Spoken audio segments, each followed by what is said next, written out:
There's a scene near the end of La La Land where the music starts and everything changes. The room goes dark. 5 years dissolve and Mia is somewhere else entirely. Not remembering, but reliving. And if you've ever had a song do that to you, you already know the feeling is real. The question is why? Elizabeth Margulis, a cognitive musicologist, has spent years trying to answer that. Her book, Transported, makes a case that music isn't just something we listen to, it's a kind of technology, one that the brain uses to travel. Here's what makes music different from almost every other memory trigger. Researchers have tested this. Faces, smells, even food, none of them work quite the same way. When you see a photograph of someone from your past, you tend to recall facts, names, dates, what happened. However, when music plays, something else happens. The memory doesn't feel retrieved, it feels arrived at. The cold of a specific night, the smell of a room, the texture of how you felt. Not a record of the moment, but a replica of it. Margulis calls this the memory's vividness, and she argues it's not accidental. Music occupies a single sensory channel, and that leaves room for your mind to fill in everything else. You're not zoning out, you're zoning in to something the sound is constructing around you. There's a term for the state you enter, make-perceive. You're perceiving real sound, but simultaneously imagining a scene so vividly that the two blur together.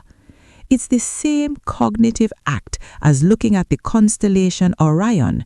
You see the stars, but you also see the lines connecting them, lines that don't exist, but that change how the whole thing looks.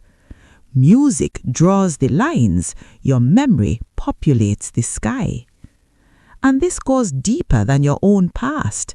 Margulis found that the music you carry as an adult was partly planted in childhood by your parents playing their music while you were in the background, half listening. Which means a 40-year-old standing in a supermarket suddenly struck by a Michael Jackson song might be feeling nostalgia for one of that space in time when their parents played that song. The bump in memory, the emotional weight we give music of youth turns out to be at least partly inherited, seeded by the generation that raised us. That shared quality matters most in the context of dementia, where Margulis's research becomes quietly extraordinary. Patients who have lost access to almost everything, names, faces, where they are, will still recognize a wrong note in a song they knew decades ago. Music survives longer than other memory, and when it plays, something returns with it. Not just the song, but the self that knew it, briefly but genuinely. Margulis's argument at its heart is that music doesn't just remind us, it rebuilds us. It reconstructs a moment from the inside out. And in a world of constant visual noise where everything competes for attention, music remains one of the only things that asks your imagination to do the work.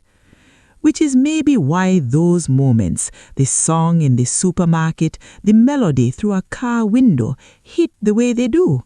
They're not just pleasant, they're rare.